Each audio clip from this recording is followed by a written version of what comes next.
Ce central de ma vie, c'était d'avoir la foi, avant tout.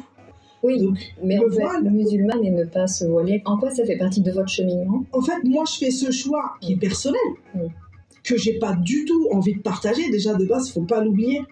De base, on m'a imposé d'en parler, puisqu'on m'a imposé de me montrer comme ça devant tout le monde. Et à ce moment-là de ma vie, j'étais pas prête à le faire. À l'époque, des photos volées, publiées dans Paris Match, vont faire scandale. Vous sortez d'une mosquée, la France entière découvre que l'icône du rap s'est voilée. Comment vivez-vous cette déflagration?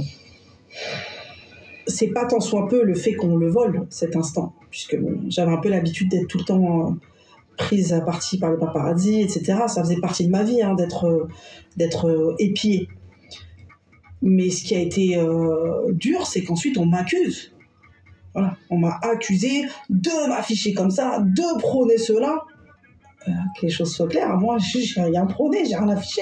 C'est vous qui avez pris cette photo et qui l'avez placardée partout. Moi, je suis juste allée tranquillement me recueillir dans un lieu de culte, quoi. On assiste à une avalanche de réactions, puisque certains voient en vous une femme endoctrinée par son mari. Bah déjà, c'est des mensonges. Moi, quand je me convertis à l'île Maurice, je suis une femme célibataire qui se convertit seule sur une plage.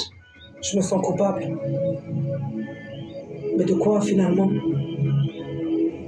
Coupable d'avoir choisi la vie plutôt que la mort. Coupable d'être vivante, c'est ça? Et si j'avais pris un flingue? Si j'avais vidé la seringue, serais-je devenu un héros? Je me pose la question. La question du voile, elle est tellement complexe parce que moi, je voyage beaucoup, si vous voulez. Donc, dans d'autres pays du monde, c'est pas central, d'accord? Quand on parle d'une musulmane, on parle pas que du voile. Et d'ailleurs, je ne suis pas qu'un voile. Je suis une femme. Je suis pas qu'une femme voilée.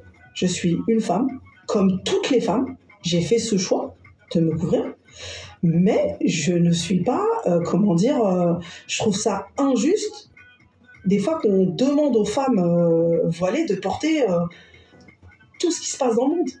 Mais je remercie Dieu de m'avoir mis dans une famille comme la mienne, parce que je n'ai jamais vécu, je n'ai jamais pu imaginer que ce serait un tel sujet de débat ou de conflit même, j'ai l'impression, entre des gens. Chez moi, ma mère n'a jamais eu de problème avec ça. Mon père, il n'a jamais eu de problème avec ça. Je veux dire, c'est un non-sujet chez nous.